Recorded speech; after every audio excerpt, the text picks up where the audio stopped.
Hey guys, sorry, don't mind me. I couldn't make it to the restroom in time behind me. Today we're going to talk about my not so favorite thing, toilets, and replacing them. Anyway, talk to you later. Bye.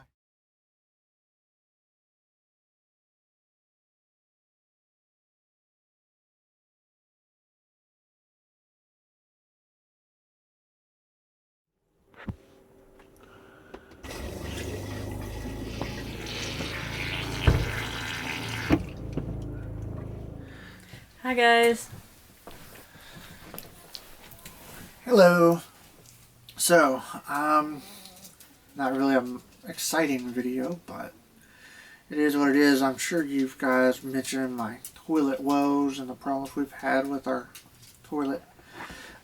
Previously in our coach we had a Thetford StyleII, which has the problem of the water inlet being not permanently fixed to the base. So if it breaks, you have to buy a new toilet. Sorry, our dog is trying to get up. Come here. Come here, silly boy. This is Momo, if you can see him. So, unfortunately what happened was, from the best we can tell, is the way that they routed the rigid water line to the toilet, they didn't quite line up well, and so it was constantly, just over time, because of the movement, being a plastic fitting, it was just always pulling on it to the point that it cracked the actual water inlet. And there's just nothing you can do once that happens. No, being that it's a PVC style plastic, there's no way you can glue it. We did try, and it did fix for a while. But unfortunately it cracked again, especially just with the roughness of driving and hitting on the road and everything. It's just, with something that travels in an RV, in a house, it would have been fine. Yeah. But the fact that you move, it was bound to break again, unfortunately. Yep. So, good news and bad news is, well, we had a water leak and we had to replace the toilet altogether. Because getting the base was just as much as getting a whole new toilet after shipping, wasn't it? Yeah, it was. So what we ended up going with is a Dometic Model 320. Oh, I'm sorry, Model 310. Another porcelain bulb. It's actually a much better one. The actual install was pretty straightforward. It actually is near direct replacement, so there's no modification really needed. Bolts right into the existing toilet plan. It's just 2 bolts, you hook up the water line. The only real problem for us was they use those hard rigid lines. Yeah, so that was our problem.